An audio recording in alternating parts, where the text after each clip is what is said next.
Welcome back to the channel. It's been a little bit. It's been a minute. So I'm feeling a little nervous, like I'm on a first date or something. Today I just wanted to do kind of like a little chatty low by year update. I have some more thoughts and yeah, I haven't really made an outline. I never really do for these videos. I don't know, I just kind of feel like the word vomit is where I kind of have these like breakthrough moments. So since we spoke, I was going to buy a pair of black linen pants. I ended up not doing that because I don't know, when I went back to try them on at Reformation, I just like wasn't feeling them. I don't know. And I was just like, oh, do I actually want these? Then I was like, I think I can like tough it out for the rest of summer, but I'll definitely need to buy a pair of pants for fall and winter. So it was great because the Carrie jeans I tried on a long time ago and I was considering buying them, and then they went on sale for the Reformation sale. So that was great because I feel like a lot of people, when they talk about low buys or no buys, it's like avoid sale at all cost as a blanket statement. I guess I agree.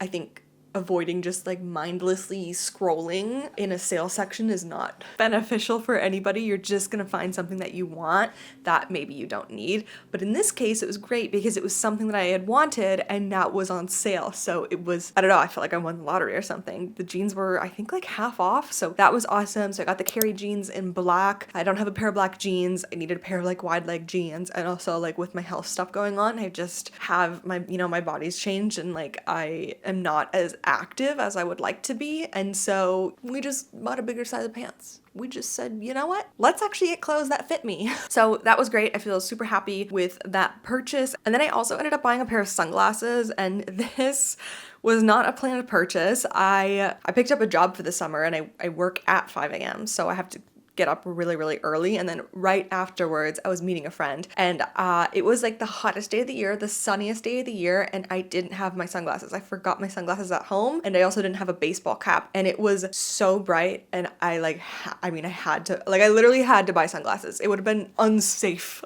for my eyes to be out, and we were like walking around in the city. I mean, it was like an all day, it was a couple hours of being outside in the blaring sun, and I was like, I cannot, like I need to. So I bought a pair of sunglasses from a street vendor. They're actually really cute. So like I'm happy with the purchase because they've got that like tortoise shell, like, you know, a total like 90s moment, total CBK vibes, but I didn't need them. Had I had my own sunglasses, wouldn't have bought these, but life happens. And I guess that is where I'm at with the low buy year. Life happens.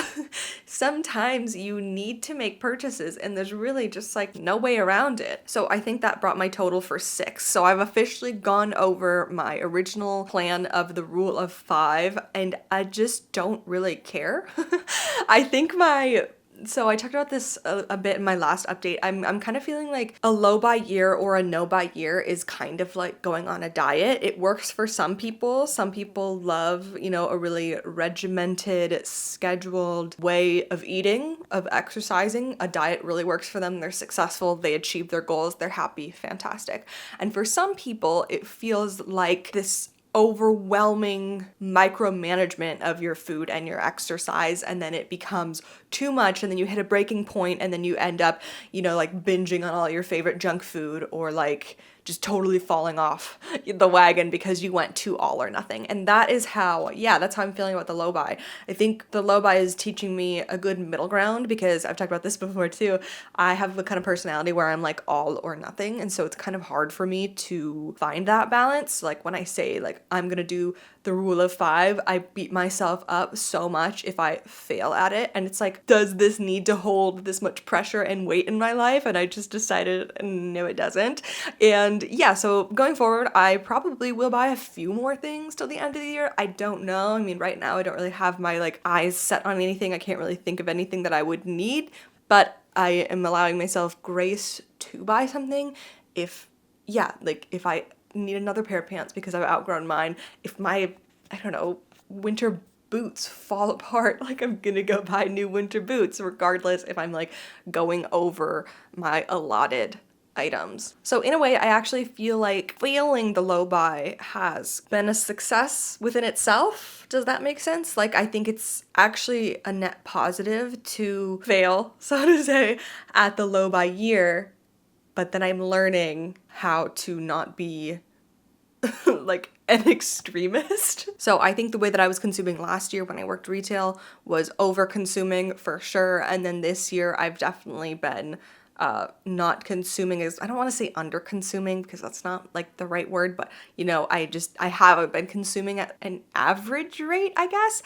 And now I'm looking forward to this kind of baseline. And what I've been thinking about too is where's the line between consuming too much and enjoying your hobby. This is something that's tricky, I think, because when you like clothes, this is your hobby, especially with YouTube and stuff. I like showing you guys outfits. I like buying new clothes. I like thrifting new clothes and showing you guys and styling it, and that's super fun to me. So where is the blurred line? Like if I was, I don't know, like a painter, would buying too much paint be considered overconsumption? So if clothing is my hobby, when does it become overconsumption that is bad and not like collecting for your hobby? Does that make sense? You know, like I'm thinking about like comic book collectors. Is there a line for them where it's too much, or is it just that's their hobby?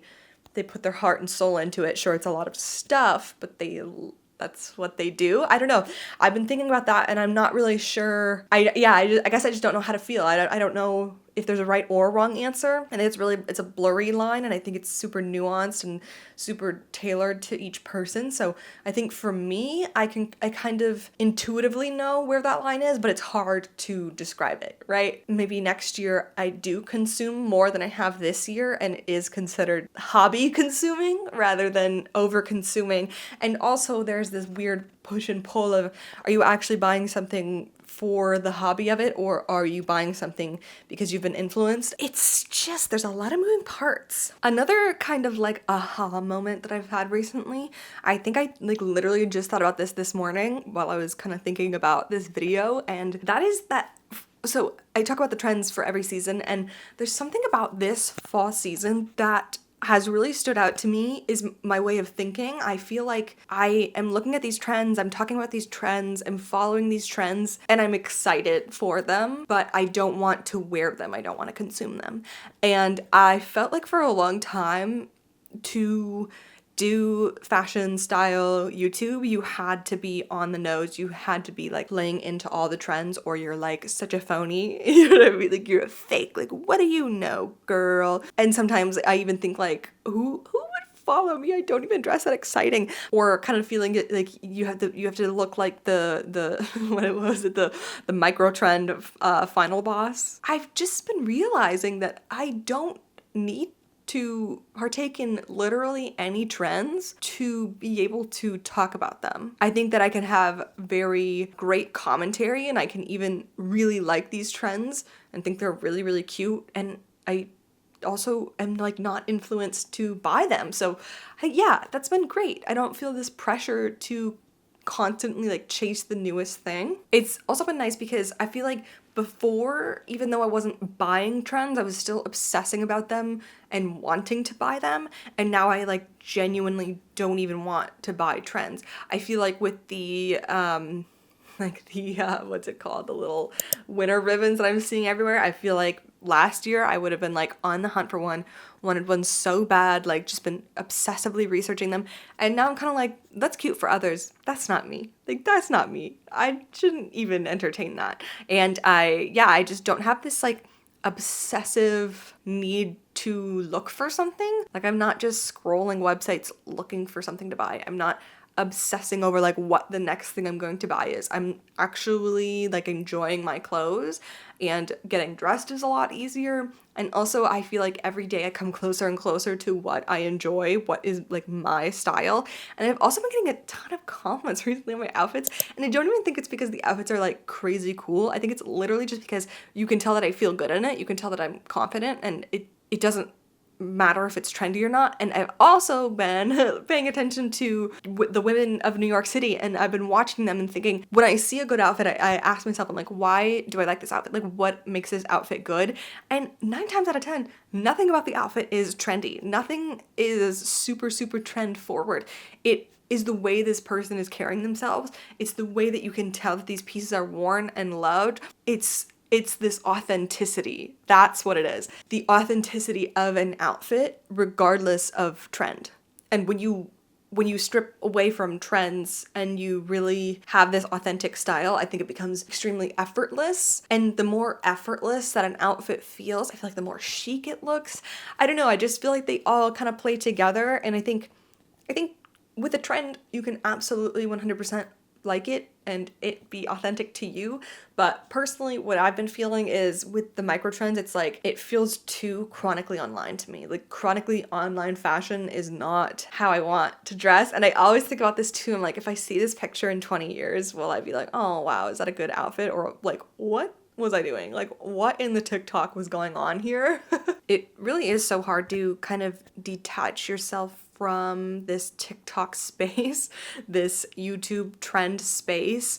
And yeah, I don't know, it's such a paradox because it's like, on one hand, I like to talk about the trends. I actually think they're really fun and I like to gab. I like to see what's coming out. I love to see like the Vogue's like 12 trends for fall that you should definitely try.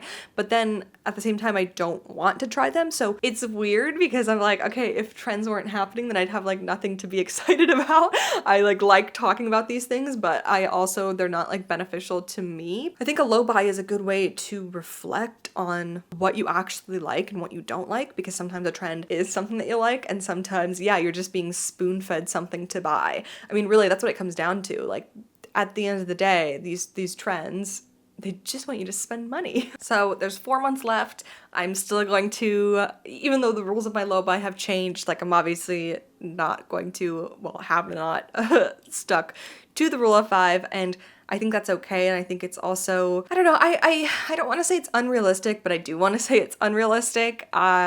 Clothing is a necessity of life. You have to clothe yourself, and I think that's why it becomes tricky, and I think that's why it's also easy to justify overconsumption. The reality is, yeah, you might outgrow your pants. I need a new pair of pants. My running shoes, I'm probably gonna have to get a new pair soon. Like, they're already ran into the ground. My white t-shirt that I like actually recently got this crazy stain and I can't get it out. Probably just gonna go rebuy one. Like, there are these things that happen in life and you can't avoid them, you know? And a little side note about buying clothes that fit you. Sometimes I think about what my mom would have done if I was like a third grader. If I was third grade me right now and my pants didn't fit, what would my mom have said? Oh no, Michaela, you can't have any more pants. You've already reached your pant limit for the year. No, my mom would be like, get in the car and let's go buy you new pants. I don't know, it's so silly. Like, why, as a kid, no one would ever deny a kid new clothes when they don't fit, because kids grow and change. Well, shocker, as an adult, you also grow and change. Like, people grow and change. Just because you've like hit the height that you're supposed to be doesn't mean your body like stops growing and changing. And I don't know why this was such a like thing that I had to discover, but within the past year I've been like, yeah, what? Like, my mom wouldn't stuff me into a sweater that was too tight or jeans that were too short or shoes that were falling apart. So why would I treat my adult self like that? Nobody treated me like that as a kid, and I don't deserve to be treated like that now. Buy new pants, girl. Buy pants that fit. Buy shoes that aren't broken. Rule of 5, I think the rule of 5 is great for frivolous wants, and I almost feel like I'll adapt something like that next year, where it's like a set amount of, maybe even like one item a month, regardless of if it's a need or a want, or maybe like, you know, 6 wants, but any of the needs, it's like free game. And I think I'm also super honest with myself now, and I don't think I would like abuse that rule and be like, oh, well, this is actually a need, when it would be something that's a want. I can distinguish, you know, what's an actual need. So I'm kind of thinking a little bit about that, because I don't want to go into next year and then just over consume because I don't have any rules now. That's not, because then it's like, well, the low buy year was for naught. Like, why did I even do this? So yeah, I'm kind of thinking in my head of like what I can do that is rule of 5 adjacent, but it's kind of my own take on it, because the rule of 5, if you're including everything, shoes, you know, clothes, work clothes, replacing broken items, then it just seems really unattainable and you're almost setting yourself up for failure. So yeah, okay, I think that's everything I had to say. We got 4 months left of the year. We're still gonna be mindful consumers, period. Also, I am on Accutane now. That's why my face looks like all shiny, because every day, all day, I have to like douse my face in moisturizer. But let me know if you'd like videos on that. I think I probably will do, I don't know if I'll do monthly updates or just kind of like the first 3-month update and then another 3-month update and then like the finale, but so far so good. Sorry I was MIA, but you know, life gets in the way. But thanks for being here. Like and subscribe. Otherwise, I will see you in my next one.